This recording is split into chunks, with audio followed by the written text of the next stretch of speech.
कुछ चीजें बताऊंगा और आसान अल्फाज में बिल्कुल देसी से तरीके से आपको बताने की कोशिश करेंगे। और आपने देख लेना है कि इनमें से कौन से काम आप कर रहे हैं और कौन सी चीजें ऐसी हैं जिसपे अमिक्स जो पैसा है, जो आपके पास रिकवरी हो रही है दूध की शक्ल में, और जो वनडे की शक्ल में आप खर्चा करने जा रहे हैं, इसको आपने लाजमी मुतवाजन करना है। ज्यादातर पाकिस्तान के फार्मर के पास दूध के लम्हे देते हैं। देखिए, घरों वाले जो आपको कंप्लेंट देंगे ना, वो घर वाले आपको जानबूझ के कंप्लेंट नहीं देंगे, गवाला आपको तंग कर सकता है। जो घर में आपसे दूध लेता है ना, जिसके घर में आप 2 लीटर 3 लीटर 5 लीटर दूध देके आते हैं, वो बंदा आपके साथ फरार नहीं करेगा। अब होता क्या, सर्दी में 2 घंटे बाद खुरली खत्म होगी, जानवर 10 घंटे रोजे पे लगा दिया, ना खाने को कुछ, पानी भी उसको मर्जी से मिलता है, जानवर को ठंड लगती है, ठंड से बचने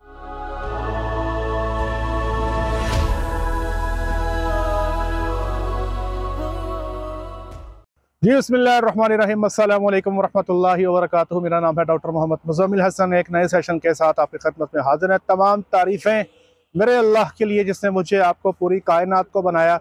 मेरे साथ मिलकर दरूद शरीफ पढ़ लें। अल्लाहुम्मा सल्ली अला मुहम्मदिन व अला आलि मुहम्मदिन कमा सल्लैता अला इब्राहीम व अला आलि इब्राहीम इन्नका हमीदुम मजीद। अल्लाहुम्मा बारिक अला मुहम्मदिन व अला आलि मुहम्मदिन कमा बारकता अला इब्राहीम वअला आलि इब्राहीम इन्नका हमीदुम मजीद। आज से तकरीबन जुलाई के महीने में, गालिबन जी जुलाई के महीने में एक वीडियो बनाई थी जिसमें मैंने बताया था कि दूध बढ़ाने के नुस्खे। वो वीडियो अच्छी गई यूट्यूब पे, को 50,000 से ज़्यादा लोगों ने उसे देखा। लेकिन नीचे जो ज़्यादा कमेंट्स आ रहे थे, लोग ये कह रहे थे यार इतनी साइंटिफिक सी इन्फॉर्मेशन दे दी है। तो मुझे ये लगा कि शायद मैंने कुछ ज़्यादा टेक्निकली चीज़ों को बयान कर दी है, लोग उसको उस तरह से अंडरस्टैंड नहीं कर पा रहे। तो आज मैं आपको दूध बढ़ाने के लिए कुछ चीज़ें बताऊंगा और आसान अल्फाज में बिल्कुल देसी से तरीके से आपको बताने की कोशिश करेंगे। और आपने देख लेना है कि इनमें से कौन से काम आप कर रहे हैं और कौन सी चीज़ें ऐसी हैं जिस पे अभी आप अमल पैरा नहीं है। तो इस पे हम बात कर लेते हैं। तो सबसे पहले तो आप आ जाए जनाब, ये जो टेक्निक्स मैं आपको बताने जा रहा हूँ, ये गाय और भैंस के ऊपर आपने अप्लाई करनी है। तो सबसे पहले तो बात कर लें खुराक की। खुराक का फार्मूला आपने खुद बनाना है और 2 चीज़ों पे काम करना है। आपने जो अपनी फार्मूलेशन है, अगर आप खुद बना रहे हैं तो आप प्रोटीन और स्टार्च, इन 2 चीज़ों को बढ़ा देंगे। अब आप कहेंगे लो डॉक्टर साहब, आप तो कह रहे थे जी कि हमने देसी तरीके से काम करना है, तो आप फिर जो है वो चीज़ों को बड़ा टेक्निकली बयान कर रहे हैं। देखिए, स्टार्च किस में ज़्यादा है? स्टार्च मकई में ज़्यादा है, स्टार्च गंदम में ज़्यादा है। अगर प्रोटीन की बात करें तो सोयाबीन मील में ज़्यादा है, कैनोला मील में ज़्यादा है। ठीक है जी। तो जो आपका वनडे का फार्मूला है उसमें सोयाबीन या कैनोला की मिकदार को बढ़ा दें, या फिर उसके साथ साथ आप मकई की मिकदार को बढ़ा दें। दोनों को बढ़ा दें तो ज़्यादा बेहतर है। सर उंगली देखना, कैमरे में उंगली ना है, ठीक है जी। तो इन 2 चीज़ों की मिकदार जब आप बढ़ाएंगे तो आपके वनडे की प्रोटीन बढ़ जाएगी, स्टार्च बढ़ जाएगी और आपका जानवर जो है उसकी दूध की पैदावार भी निस्बतन बढ़ जाएगी। लेकिन एक बात याद रखनी है कि ये चीज़ें जो बढ़ानी है, इसमें आपने तवाज़ुन देखना है। ऐसा ना हो कि आप कीमत बहुत ज़्यादा बढ़ा दें और दूध आपका उस तरह से ना बढ़े। मिसाल के तौर पर आज मैं फार्म पर फ़ोन कर दूँ कि डॉक्टर साहब आप 2 किलो सोयाबीन मील बढ़ा दें। हमारी फार्म की एवरेज चल रही है 32 लीटर की। डॉक्टर साहब मुझे हफ्ते बाद बताते हैं, डॉक्टर साहब क्या बात है जी, आपने 2 किलो सोयाबीन मील बढ़ाया, हमारी दूध की एवरेज जो है वो 32 से 34 पे चली गई। अब इसमें आप कहेंगे लो जी बड़ा कमाल हो गया। नहीं सर, कोई कमाल नहीं हुआ। क्यों कमाल नहीं हुआ? सोयाबीन मील 2 किलो बनती है तकरीबन 500 रुपए की, खर्चा मैंने बढ़ा दिया 500 रुपया। दूध कितना बड़ा मेरा? दूध मेरा बड़ा सिर्फ 2 किलो। तो 2 किलो दूध मेरा इस वक्त 300 से 350 रुपए का है। तो नेट में 175 रुपये लॉस में चला गया दूध बढ़ाने के बावजूद। तो याद रखना है कि वनडे के अंदर जो तब्दीली लेके आनी है उसमें ख्याल ये करना है कि इकोनॉमिक्स, जो पैसा है, जो आपके पास रिकवरी हो रही है दूध की शक्ल में, और जो वनडे की शक्ल में आप खर्चा करने जा रहे हैं, इसको आपने लाजमी मुतवाजन करना है। ज्यादातर पाकिस्तान के फार्मर के पास वनडे का फार्मूला नहीं है। पाकिस्तान के ज्यादातर फार्मर आज भी बनोले की खाल और टुकड़े पे चलते हैं। अगर आपके पास 5 किलो बनोले की खाल है, एग्जाम्पल दे रहा हूं, और आपके पास 5 किलो गंदम है, गंदम की या रोटी के टुकड़े कर लें आप। रोटी के जो टुकड़े हैं ब्रदर, उसकी प्रोटीन है तकरीबन 10 से 12। जो बनोले की खाल है उसकी प्रोटीन है तकरीबन 20। तो अगर आप ये 2 चीजें इस्तेमाल करते हैं तो आपके वनडे की एवरेज प्रोटीन को 15 के आसपास आ जाती है, जो कि किसी दूध वाले जानवर के लिए थोड़ी है। राशन की प्रोटीन अगर आपकी 13-14 होगी, या वनडे की प्रोटीन अगर आपकी 18-19 के पास होगी, आपके जानवरों में दूध की पैदावार बढ़ जाएगी। तो वो तमाम लोग जो टुकड़े का इस्तेमाल करते हैं या बनोले की खल का इस्तेमाल करते हैं, वो अपनी खुराक में थोड़ा सा ये जो कैनोला मील या सोयाबीन मील शामिल कर दें, तो उनके दूध की पैदावार में बेहतरी आ सकती है, उनके जानवरों की परफॉर्मेंस जो है वो बेहतर हो सकती है। एक तो हो गया नंबर 1 खुराक के एतबार से। खुराक के एतबार से दूसरी चीज है सब्ज चारा और साथ में साइलेज। आम तौर पे गर्मी के मौसम में हमारे पास चारा जात में लोग गचा डालते हैं, लोग बाजरा डालते हैं, लोग चरी डालते हैं। ये तीनों चारा जात जो है, ये मैं दूध वाले जानवरों के एतबार से बात करें तो दूध के एतबार से इसमें अच्छा खासा दूध नहीं है। अगर आप इन 3 चारा जात में से कोई भी इस्तेमाल कर रहे हैं, चाहे आप सर्दी में जवा डाल रहे हैं, गर्मी में आप चरी डाल रहे हैं, आप या टमाटर डाल रहे हैं सर्दी के अंदर, या गर्मी में आप बाजरा चरी या गाचा डाल रहे हैं, तो भाई इसकी जगह पे जैसे ही आप साइलेज का इस्तेमाल शुरू करेंगे या लूसन बरसीम डाल देंगे सर्दियों में, या लूसन की है आप इस्तेमाल शुरू कर देंगे गर्मी के मौसम में, तो आपके चारे की प्रोटीन बढ़ जाएगी। आपका बाजरा प्रोटीन 8 से 9%, चरी प्रोटीन 7 से 8%, जो आपका कमाद है वो भी एक लो प्रोटीन आइटम है, जवे की प्रोटीन 8 से 9%। इसकी जगह पे जब बरसीन और लूसन आ जाएगा 19 से 20% प्रोटीन वाला, या अगर इसकी जगह पे आप साइलेज ले आएंगे, साइलेज की प्रोटीन तो 8 से 9 है, लेकिन उसमें स्टार्च की मिकदार 25 से 30% है, आपका जानवर ऑटोमेटिकली जो है वो दूध से आपको जंप देगा और आपको नजर आएगा कि जानवर के अंदर शाइन बेहतर हो गई और जानवर की जो दूध की पैदावार है वो आपकी बेहतर हो जाएगी। तो यहाँ पर लूसन बरसीम डालने से प्रोटीन बढ़ जाएगी, साइलेज डालने से आपकी खुराक का स्टार्च का कंटेंट बढ़ जाएगा। तो ये दो चीजों पे अगर आप खेल लें, अगर किसी तरीके से आप प्रोटीन और स्टार्च की गेम को समझ जाएं, तो आप अपने जानवरों से अच्छी मिकदार में दूध ले सकते हैं। मुझे एक फार्मर ने बताया कि वो एक फार्म पे गए, बकरियों का फार्म था, वहां पे आगे एक साहब मिले, उन्होंने बताया कि यार ये जो गायें हैं ये 20 लीटर से ऊपर एवरेज दे ही नहीं सकती, ये सब झूठ है, बुला बुला बुला। तो मैंने उसी टाइम अपने 2 फार्म्स का डाटा निकाला और उनको मैंने कहा कि कोई सी फाइल आप खोल लें और इसको निकाल के ओपन करें, और जब उनको दिखाया तो हमारे फार्म की जो एवरेज है इस वक्त, ओकाड़ा में मेरी एवरेज जो है 30+ की है, शोरकोट में हमारी एवरेज 34 पे चली गई है, चकवाल में हमारी एवरेज जो है वो 33 पे चली गई है। और ये मैं आपको फार्म एवरेज बता रहा हूँ, बस सारी की सारी कुंडी जो है, अगर कोई बंदा फीड फार्मुलेशन में स्टार्च की कहानी को समझ गया और ये प्रोटीन की कहानी को समझ गया, तो दूध जनाब इंशाल्लाह अजीज उसके ऊपर फरिश्ता हो जाएगा इंशाल्लाह। अब चलते हैं जनाब अगले नंबर पे। अगर आपने दूध बढ़ाना है तो अपने जानवरों की चवाई का टाइम बढ़ा दें, 2 की जगह 3 जगह फ्रीक्वेंसी बढ़ा दें। जहां पे 2 टाइम मिल्किंग करते हैं वहां पे 3 टाइम की चवाई करते हैं। जारी बात है ये बफलो में तो आप नहीं कर सकेंगे, गायों के अंदर आप ये लाजमी करें। जो जानवर भी आपका 15 लीटर दूध देता है उसको 2 टाइम से आप 3 टाइम पे ले जाए। याद रखिएगा, जब भी आप 2 टाइम से 3 टाइम पे शिफ्टिंग मारेंगे, फौरी तौर पे पहले 2-4 दिन हो सकता है जानवर दूध कम करे, लेकिन बाद में आहिस्ता आहिस्ता जो है जानवर अपने दूध की पैदावार को बढ़ा देगा। तो दूसरा काम आपने ये करना है कि जानवरों की जो चवाई है वो आपने 2 से 3 टाइम पे कर देनी है। तीसरा काम, आज कॉपी पेंसिल पकड़ लें और किसी बंदे की ड्यूटी लगा दें कि आपके फार्म पे मौजूद जानवरों को 24 घंटे के लिए नोट करें। कुछ 6 घंटे ड्यूटी आप दे लें, कुछ 6 घंटे कोई और दे दे, 4 बंदे मिलकर 24 घंटे की ड्यूटी ले लें और 24 घंटे की ड्यूटी करने के बाद कैलकुलेट करें कि आपका जानवर 24 घंटे में कितनी देर बैठता है और आराम करता है। वो बैठ गया समझिए आराम कर रहा है, बैठ के जुगाली भी कर रहा है तो समझिए वो आराम कर रहा है। आपके जानवर को आइडियली 12 से 13 घंटे आराम करना चाहिए, बैठना चाहिए, रेस्ट करना चाहिए। आप चेक कर लीजिएगा, आपके फार्म्स पे अक्सर जानवरों में ये 12 से 13 घंटे मुकम्मल नहीं हो पाते, जिसकी वजह से अल्टीमेटली होता क्या है, जानवर का रेस्ट पूरा नहीं हो पाता। रेस्ट नहीं पूरा होता तो दूध नहीं आता। अब आपने जानवर को 12 से 13 घंटे रेस्ट देने के लिए आपको इसको सर्दी गर्मी की शिद्दत से बचाना होगा, बैठने के लिए नरम जगह देनी होगी। अगर आप गाय को यहाँ पे लाके छोड़ दें इस जगह पे, तो गाय यहाँ पर नहीं बैठेगी, ये पक्का है। गाय यहाँ पर बैठेगी, ये कच्चा है। गाय को अगर मैं 24 घंटे यहाँ पे रखूंगा तो कभी भी इस फर्श पे वो 12 घंटे नहीं बैठेगी। अगर मैं गाय को यहाँ पर जाके छोड़ूंगा, घास भी है, तो यहाँ पर वो सुकून के साथ 12 घंटे बैठेगी। तो गाय को कंफर्टेबल करना है। काउ कंफर्ट के ऊपर दुनिया ने किताबें लिख दी हैं जनाब कि कैसे गाय को कंफर्टेबल करना है। सर्दी है तो नीचे खुश्क जगह देनी है, और अगर गर्मी है तो जानवर को शावर पंखा देना है, कंफर्टेबल करना है, 12 घंटे बैठाना है, 6 से 8 घंटे का टाइम उसका खुराक का होना चाहिए। चेक करें कि क्या आपका जानवर 6 से 8 घंटे खुराक खाता है, इसको चेक करें। अगर आप समझते हैं कि नहीं है, तो 2 घंटे खुराक खा के बाद में बैठा रहता है, या 3 घंटे खुराक खाता है, 6 घंटे पूरे नहीं कर रहा, तो दूध कहां से देगा? खाएगा नहीं तो आसमान से तो दूध नहीं आना, दूध तो खाने पे आना है। अच्छा, 3 पॉइंट हो गए। चौथा पॉइंट क्या है, किस तरीके से जो है वो जानवर की हम प्रोडक्शन की हम बात कर रहे हैं कि जानवर की हम प्रोडक्शन किस तरीके से बेहतर कर सकते हैं, ज्यादा से ज्यादा दूध जो है वो जानवर से हम किस तरीके से ले सकते हैं। वो है आजकल का सबसे बड़ा मसला कि जानवर की खुरलियां खाली हैं। मैं भी एक फार्म से आ रहा हूं, वो कहते हैं जी जैसे ही जानवर को हम खुराक देते हैं तो 1.5 घंटे में खुरली खाली कर देता, बाद में बैठे हैं जनाब, अल्लाह अल्लाह तक खैर सल्लाह। अब 10 घंटे बाद फीडिंग होगी। अब इससे होता क्या है, गर्मी के मौसम में तो इसका कोई ऐसा लामा नहीं आता आपको कस्टमर से। सर्दी के मौसम में क्या होता है, जानवर को लगती ठंड, जानवर ऐसे कुंगड़ के खड़ा हो जाता है, बाल खड़े हो जाते हैं।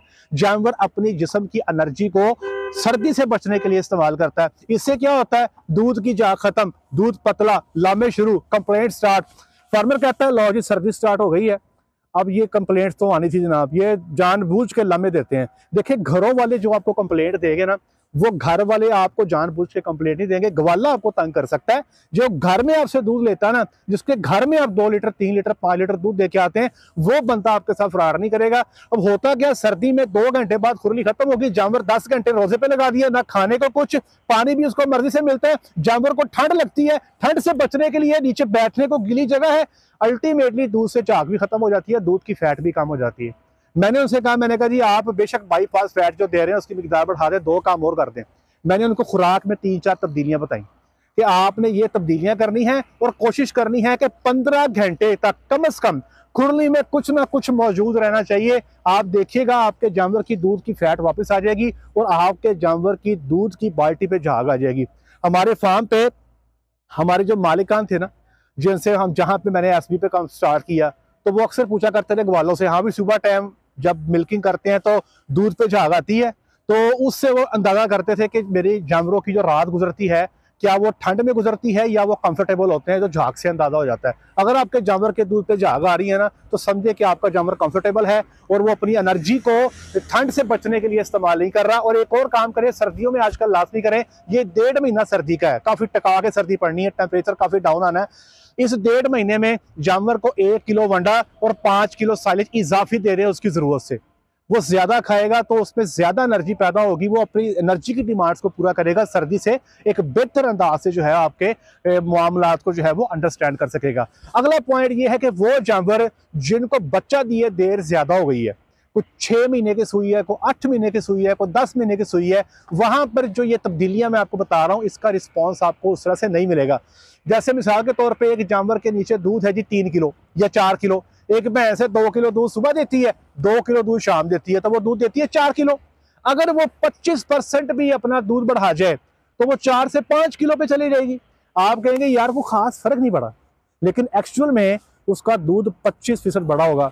अब यही जानवर के नीचे दूध हो 10 किलो, 5 किलो सुबह 5 किलो शाम, वो जब 10% बढ़ेगा तो वो 2 किलो बढ़ जाएगा। इसी तरह वो जानवर जिसके नीचे गाय है 20 लीटर दूध है, जब वो अपना 25% बढ़ेगी तो 5 किलो बढ़ जाएगी।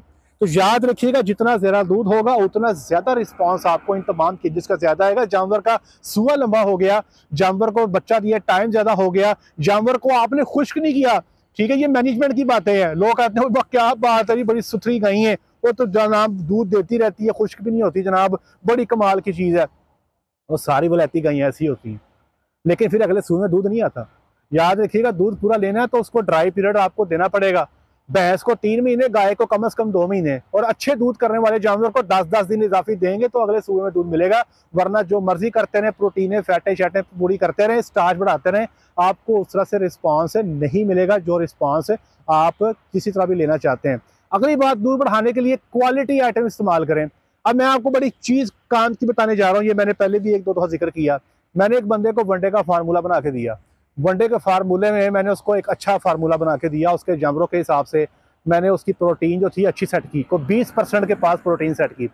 उसने वंडा बनाया और 2 महीने के बाद मुझे कहने लगा कि यार ये वंडा जो है ना बनाना मुश्किल है, ये है वो है, तो आप जो अपने पास से वंडा बना के भेज दें। हमारे पास जो वनडे का फार्मूला है, जो आम रूटीन के साथ फार्मर यूज करते हैं, वो 18% के आसपास उसकी प्रोटीन होती है। जब उसने वो 18% वाला वंडा यूज किया तो दूध बढ़ गया, 20% प्रोटीन वाले वनडे में उतना दूध नहीं आ रहा जितना 18% प्रोटीन वाले वनडे से दूध आ रहा है। इसकी वजह है क्वालिटी ऑफ आइटम्स। अब अगर आप कैनोला की बात कर लें तो कैनोला में कई सारी क्वालिटीज मिलती है। आपको लोकल कैनोला मिल जाता है, आपको इंपोर्टेड कैनोला मिलता है। अगर आप सरसों मील की बात करें तो सरसों मील जो है या वो खली की है या वो बीज की है। कोशिश करें सरसों मील जो लें वो सीड वाला सरसों मील इस्तेमाल करें, खली वाला सरसों मील इस्तेमाल ना करें। क्वालिटी पे कंप्रोमाइज़ ना करें। एक फार्मर वो काफ़ी दूर रहते हैं यहाँ से, उनको मकई जो है आज की डेट पे पिसा के 80 रुपये कॉस्ट कर रही है। हालांकि हमारे पास हम बड़ी अच्छी खासी मकदार में मक्की लेते हैं, मक्की हमें जो है 86-87 रुपये में जाके जो है वो कॉस्ट कर रही होती है पिसाई करने के बाद। तो ये कौन सी मकई है जो 80 रुपये में फार्मर को कॉस्ट कर रही है और वो लेता भी थोड़ी मकदार में। ऑफ कोर्स वो फीड ग्रेड मकई नहीं है। तो याद रखिएगा, अगर दूध लेना चाहते हैं तो फीड आइटम की क्वालिटी पे भी काम करना होगा।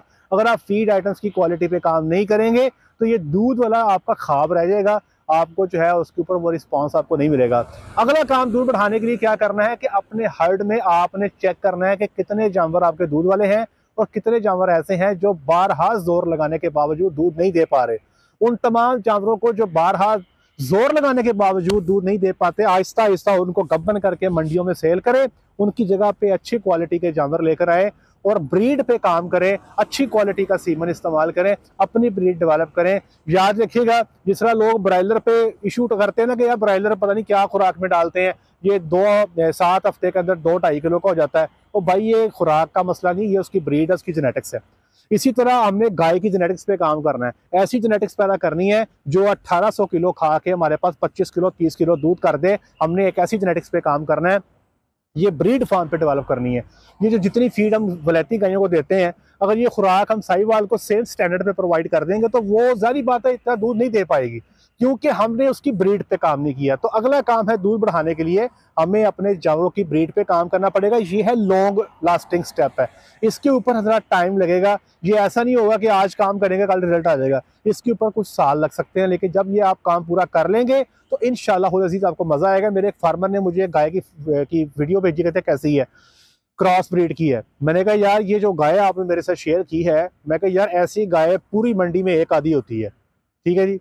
उसने कहा डॉक्टर साहब मुझे बहुत खुशी हुई है आपका ये कमेंट सुन के, हमारे पास तकरीबन सारे ही जानवर ऐसे हैं और हम तकरीबन पता नहीं कितने साल से ब्रीड पे काम कर रहे हैं। तो ब्रदर ऐसी मिसालें मौजूद हैं, जो लोग ब्रीड पे काम करते हैं, अच्छी क्वालिटी का सीमन इस्तेमाल करते हैं, इस तरीके से जो है वो अपने जानवरों का दूध बनाते हैं। अब बात खत्म होती है कि डॉक्टर साहब आपने सारी वीडियो बता दी, आपने तो नुस्खा बताया ही कोई नहीं कि कितने किलो आपने काली जीरी लेनी है, कितने किलो आपने गुड़ डालना है, आपने अजवाइन कितनी डालनी है, आपने काला नमक कितना डालना है, आपने गूगल कितनी डालनी है, आपने गुलकंद कितना डालना है, आपने कितनी देर पकाना है, आपने पानी कितना डालना है, आपने कितने ग्राम खिलाना है, आपने कितने दिन खिलाना है, ये तो आपने बताया कुछ नहीं। तो भाई मेरे, इन चीज़ों से अगर दूध बढ़ जाता तो आज यकीन करें साहिवाल हमारी इस जगह पे ना खड़ी होती। आज भी हमारे पास ज़्यादातर साहिवाल जो है वो हमारे उन फार्मर्स के पास है जो देसी नुस्खा जात पे यकीन रखते हैं आज भी। तो मेरी बात यकीन से मान लें कि जब तक हम ब्रीडिंग स्टैंडर्ड्स को इम्प्रूव नहीं करेंगे, जब तक हम क्वालिटी ऑफ फीड को इम्प्रूव नहीं करेंगे, आपको रिस्पांस नहीं मिलेगा। डॉक्टर मुज़म्मिल जब तक रोटी सालन, जब तक प्रॉपर डाइट नहीं लेगा तो सरपेक्स जी की गोलियां या मल्टीविटामिन्स की गोलियां खा के मुझे क्या होगा, मैं ज़िंदा नहीं रह सकूंगा। तो मुझे ज़िंदा रहने के लिए सबसे बेसिक है मेरी खुराक। नुस्खा जात जो है वो मैं इस्तेमाल कर सकता हूँ थोड़ा सा एडिशनल रिस्पांस लेने के लिए, लेकिन जो बेसिक है ना वो खुराक है। खुराक पे जब तक आप लोग काम नहीं करेंगे, अच्छी क्वालिटी की नहीं देंगे, आपके जानवर की जो दूध की पैदावार है वो कतन किसी तरह से नहीं बढ़ सकती। At the end of the day आप भी ये बात कहने पे मजबूर हो जाएंगे कि यार दूध तो होता ही 20 किलो है एवरेज, इसके ऊपर सब झूठ है। हम ये चीज़ें आपको करके बता रहे हैं और हम बेहतर होते जा रहे हैं। 2020-21 की बात है, हमारे फार्म की जो एवरेज हुआ करती थी वो 20-21 हुआ करती थी, 22 में और बेहतर हो गए। 2024 में आज अल्हम्दुलिल्लाह हमारे फार्म की जो एवरेज है वो 33, 34, 35 को हम टच कर रहे हैं। और मुझे लगता है एक फार्म मेरा ऐसा होगा या दो फार्म ऐसे होंगे जहाँ पे हमारी ओवरऑल एवरेज जो है वो 35 को क्रॉस कर जाएगी इंशाअल्लाह अज़ीज़। तो ब्रदर बात ये है कि ये बातें जो मैं आपको बता रहा हूँ ना, ये इसलिए नहीं बता रहा कि मैंने इन फार्म्स के जानवर आपको सेल करने हैं, ये फार्म के हमारे अपने जानवर हैं, ठीक है जी। ये मैं आपको बता इसलिए रहा हूँ कि यार आप भी सोचो, ये कोई ऐसा काम नहीं है जो आप कर नहीं सकते। अगर हम कर सकते हैं तो आप भी कर सकते हैं। थोड़ी मेहनत है, थोड़ी हिम्मत है। अगर आप ये कहेंगे ना कि हम तो बहुत दूर बैठे हैं डॉक्टर साहब, सीमन हम नहीं ले सकते अपना, आप तो बहुत दूर बैठे हैं, 4 जानवर है मेरे पास, मैं तो जी वड्डा नहीं बना सकता अपना, या जो मर्जी कर लें, 3 टाइम की चवाई का तो टाइम मेरे से मैनेज नहीं होता, लेबर हैंडल नहीं होती, तो फिर भाई दूध कहाँ बढ़ना है।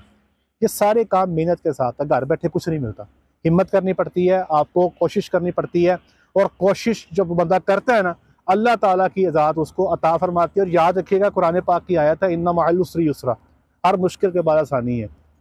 तो ये मुश्किल पीरियड निकालने के लिए मेहनत करें, अल्लाह से दुआ करें, ज़रूर आसानी आएगी। तो मैंने थोड़ा आसान करके आपको बता दिया कि कौन सी बेसिक स्टेप्स हैं जो आप दूध बढ़ाने के लिए कर सकते हैं। तो बात वही ख़त्म होती है जानवर की मैनेजमेंट पे, जानवर की सेहत पे, जानवर की खुराक पे, जानवर की ब्रीड पे। तो ये 4 चीज़ों को मैंने थोड़ा सा आसान करके आपको बयान किया। उम्मीद करता हूँ कि आप समझ गए होंगे। आज के लिए इतना ही। अपना ख्याल रखें, दुआ में याद रखें, 5 वक्त की नमाज़ बाजमात अदा करें। अस्सलामु अलैकुम रहमतुल्लाहि व बरकातुहू।